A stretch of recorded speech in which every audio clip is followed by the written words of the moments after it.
Bonjour YouTube, bonjour mes amis, ravi de vous retrouver. Aujourd'hui nous allons voir comment utiliser la table croisée dynamique pour analyser des données qui contiennent des dates.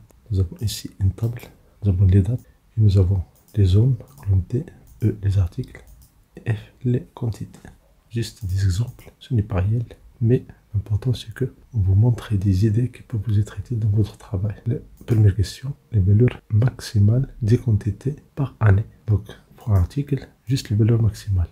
Donc on prend insertion, on clique, on ne va pas cliquer à l'extérieur de la table, cliquez à l'intérieur de la table, ici, n'importe quelle cellule fait l'affaire, insertion, tableau croisé dynamique, on a ici les valeurs maximales des quantités par année. Si je choisis feuille de calcul, H1, si je fais OK, et là j'ai ici, je peux changer cette forme là, je peux la déplacer, et on veut valeur maximale par année. Donc on commence par année, bien date.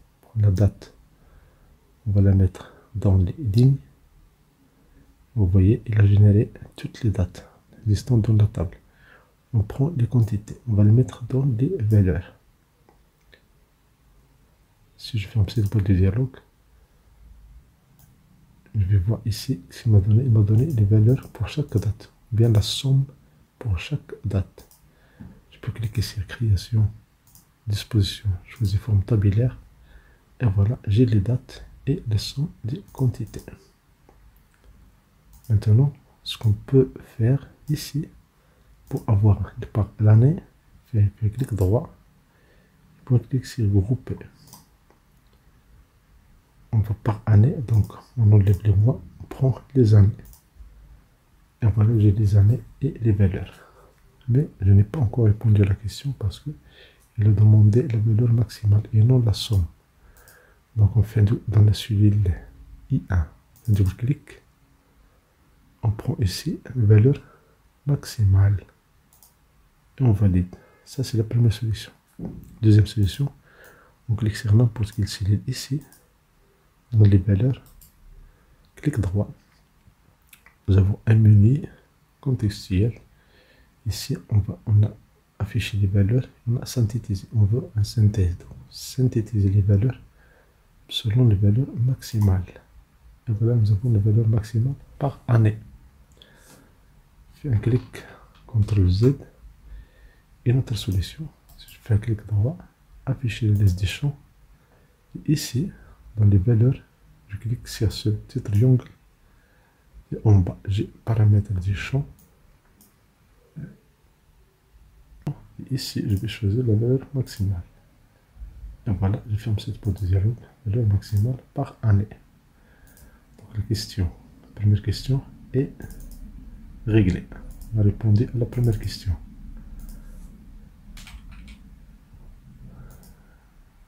Deuxième question, valeur maximale des quantités par année et par trimestre. Donc là, on ne va pas ajouter juste les années, mais on va ajouter les trimestres. On fait un clic droit, on fait dissocier pour avoir l'état initial des dates. Maintenant, on prend n'importe quelle cellule ici, on fait un clic droit, on fait grouper. Dans grouper, on veut les années et les trimestres. Donc on enlève les mois, on valide les trimestres et les années. On fait OK. Et voilà le résultat que nous avons ici, par année et par trimestre. Un astuce pour remplir ces cellules-là vides. Vous avez ici création, et vous avez ici analyse. Dans analyse, vous pouvez ici grouper. Voilà, vous avez groupé, mais pour remplir ces zones vides, on va utiliser création.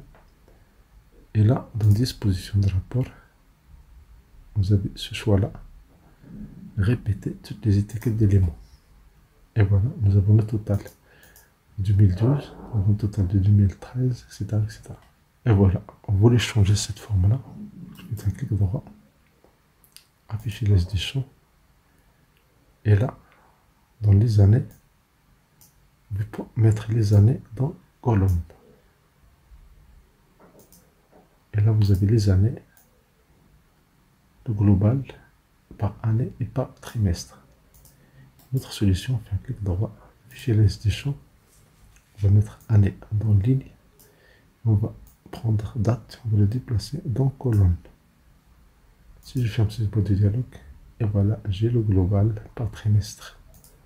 Un trimestre, 2 trimestres, 3, 4, et le total par année.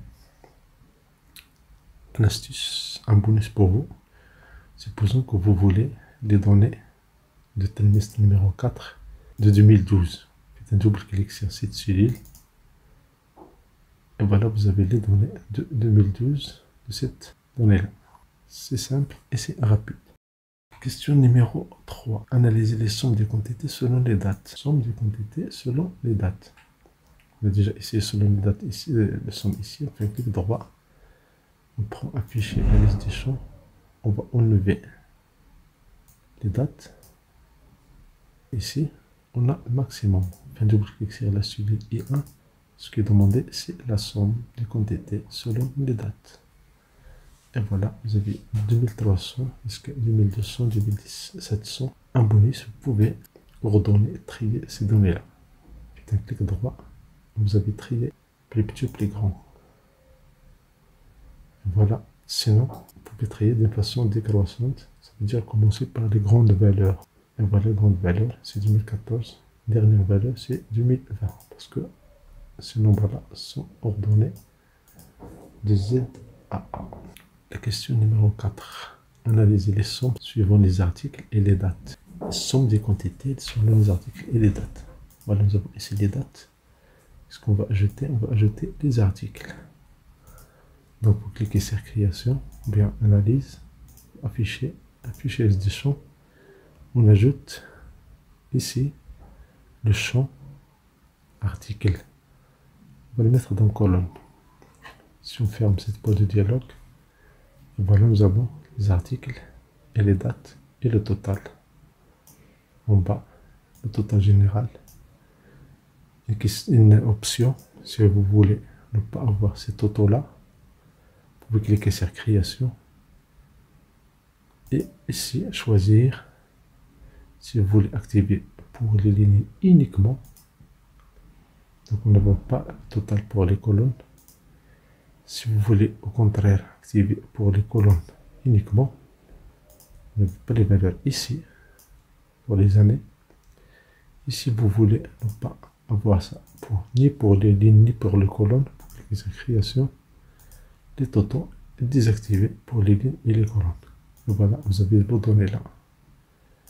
Et bien sûr, pour les avoir pour les lignes et les colonnes, vous pouvez cliquer sur totaux généraux et activer pour les lignes et les colonnes.